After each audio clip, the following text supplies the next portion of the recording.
Қазір біз Қарағанды облысы Теміртау қаласындамыз. Мұнда Қазақстан халқына қорының қолдауымен білім инновация мектептерінің жүйесін өзге мектептерге қолдану бойынша қызу жұмыс жүріп жатыр. Ұстаздардың жұмыс жасап жатқан сәтін бірге тамашалайық. Қарағанды облысының білім басқармасы физика, химия және биология пәндері бойынша 258 мұғалімнің, сондай-ақ 860 педагог пен мектеп әкімшілігі мүшелерінің біліктілігін арттыруды мақсат етіп отыр.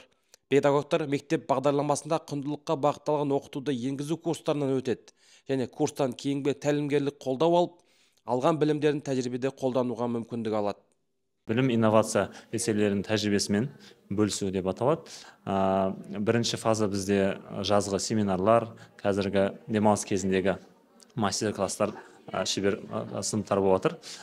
Бұл кезде біз әртүрлі америкалық паско құрылғыларын қалай қолдану керек, қалай сабақта зертхана жұмыстар кезінде ол арқылы сабағын балаларды қызықтыруға болады деген сияқты көбінесе теориялық ақпарат беріп, одан кейін олар алған теориялық ақпаратты қалай сабақ кезінде қолдану керек, соны жақсылап түсіндіру үшін, көрсету үшін бізде менторлық екінші фазамыз бар.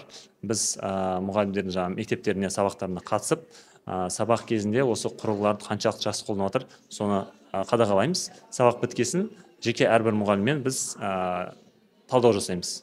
Яғни қазіргі физика, химия, биология ұстаздары, осы 86 мектептің Қарағанды облысы бойынша, олар осы құрылғыларды өздері қолданып, балдар оқушыларға қолданғызып, не істейді, биологияға, физика, химия пәндеріне балалардың деген қызығушылығын артып жатыр. Және де болашақта бұл балалардың бір мұғалім, ұстаз және ғалым болуына үлкен бір себепкер болып отыр. Қазақстан халқына қоры аталған жобаға жалпы сомасы 3,5 миллиард теңге бөліп, оның 2,9 миллиард теңгесін мектептерді материалдық техникалық жабдықтауға бағыттады. Нәтижесінде физика, химия және биология пәндері бойынша 253 кабинет интерактивті құрылғылармен, цифрлық зертханалармен және дидактикалық материалдармен жабдықталды. Бұл мұғалімдердің оқыту сапасын жақсартып, оқушылардың ынтасын арттыруға мүмкіндік береді. Және айта кету керек, жоба Қарағанды, Саран, Шахтинск, Теміртау қалалары мен Абай және Қарқаралы аудандарындағы 86 мектепті қамтиды. Бізде алғашқы рет Қарағанды қаласында оқуда болдық. Одан кейін өзіміздің Теміртау қаласында 9-шы лицейде өзіміздің мектепке келіп семинар өткізді.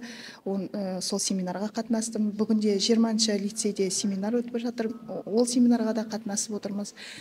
Семинар өте тартымды, қызықты болып жатыр. Паско құрылғылары балаларды, оқушыларды зертханалық жұмысты жасаған кезде нақты нәтиже алуға көмектеседі деген ойдамын.